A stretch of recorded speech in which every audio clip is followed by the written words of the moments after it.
Let me just point out some important tips about boxing and training before we go on to the grappling. When you're practicing that footwork, when we talked about setting the foot, moving the hand, we want to move the hand immediately after that foot makes contact with the floor. As soon as my foot touches the floor, the hand accelerates. We don't want to move, cut an angle, let our fighter adjust, and then throw. We want to cut an angle and fire right away. So anytime we set that foot and move to cut an angle, we want to fire immediately as our foot hits the floor. That's the way you want to shadow box, that's the way you want to hit a bag, and that's the way you want to box in a ring. The next important concept that we should all be working on all the time in the gym is high, low, high concepts when we punch. You see a lot of people throwing alternating punches, left, right, left, all day long in these gyms. If I have a person in front of me that wants to protect himself against punches, and I throw alternating left, right, left punches, as soon as he blocks the first punch, it's highly probable he's going to block the next 2 or 3 or 4 or 17. So if I go left, right, left, his hands are there in front of his eyes. He might catch them all. That was actually beautiful. So what I want to do is, I want to throw high, low, high. This creates confusion. Now the fighter has to adjust to all my level changes, and he doesn't know what they are. So real slow ball. I'm going to go jab, cross, hook. So if I go high, low, high, it creates a tremendous amount of confusion, and it's a lot more probable that I'm going to land one of those punches with a lot of leverage while he tries to follow me with level changes up and down.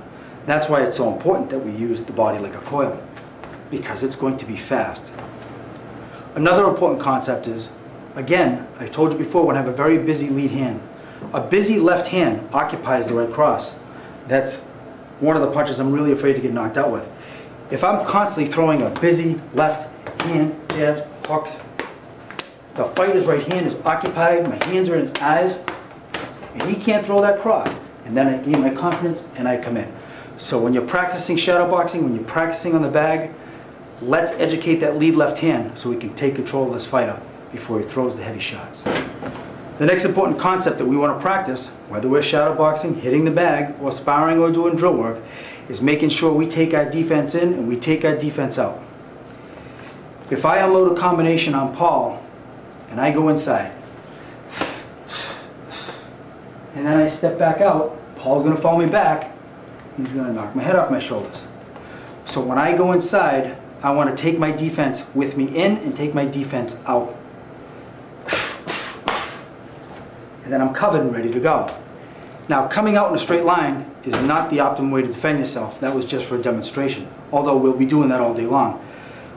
You're much better off coming out at an angle. But each and every time you throw a combination, even if it's the same combination, you want to come out a different door than you've gone in every single time to keep your opponent confused. So if we go high, low, low, out.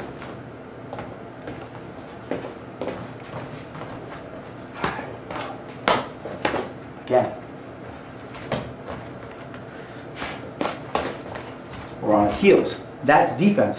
When you push a fighter on his heels, he has no power to generate with his hands. I defended myself because he's trying to throw punches on his way back.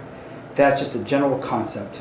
Defense in, defense out. You'll see a lot of this in our drill work, and I think you're going to like it. The next concept that we want to follow in combatives, even though we're using Western boxing, is we want to bully our fighter. A good boxer will actually try to bully his fighter also, see how much he can get away with in the ring. When I'm in here and I'm fighting this guy, I want to trap his hands, I want to bump him or jab over the top. I want to push him, I want to punch him and spin him, and I want to abuse him going backwards all the time when we're punching. I want this guy on his heels, I want to try to regain his balance, I want him confused, I want him tired. We want to abuse our fighter while we're punching him, using a little bit of grappling within our boxing. Another important concept is focusing real hard on shortening up the speed of your combination. It's more important to have a fast combination than a fast punch. You see a lot of these long-range fighters that may or may not belong at long range for whatever reason. But to have a fast punch is nice. But throwing one punch at a time with somebody who already has some skills is going to be very difficult to hit somebody because I'm throwing them at long range And speed isn't enough against skilled fighters. What's real important is fast combinations. The distance between the 3 punches being short is more important than a fast punch. I'd rather see a fast combination, especially short. The short combinations.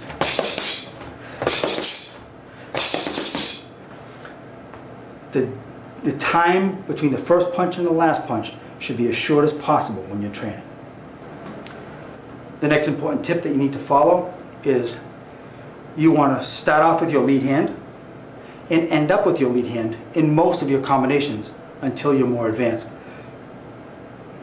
If I throw combinations in odd numbers starting with the lead hand, 1, 2, 3, then every time I finish my combination, I ended up bladed, hands up, and back into my posture. It's a comfort zone. If I throw combinations in odd numbers ending with my right hand, I end up like this. Tell me what you see. You see a fighter committed forward with a right cross, stuck there, trying to come back,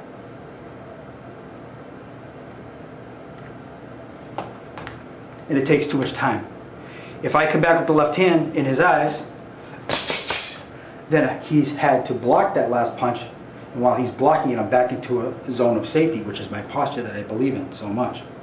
So I don't care if you throw 3-punch combinations, 11-punch combinations. In the beginning of your training, try to throw in odd numbers until you're more advanced. Now let's talk about inside punching a little bit. This is interesting. I would advise all my fighters, when they fight inside, to fight as closely, as comfortable, as close as possible while it's still comfortable and they can generate maximum power. Physiologically, we're all different. I've seen some fighters that can fight you right here 4 inches away. And some fighters can't fight inside unless they have 15 inches. We are who we are. But when you practice, try to find out how close you can get and still generate power. And there's 2 reasons for that. Number 1, if I'm real close, he has very little reaction time or none at all because I'm too close. So if we're in close and I'm throwing these short punches, that's a comfort zone for me. He has a big problem. And now Paul wants to find room. He might need 15 inches before he can punch inside with me. So what Paul's left to do is push me and spin out and try to get back to the outside again. And I can win that inside game if I train to punch close and he can't. So when you train inside punches, you want to punch as close as possible so the other fighter can't deal with it and he's constantly trying to find room while you're punching and he's not.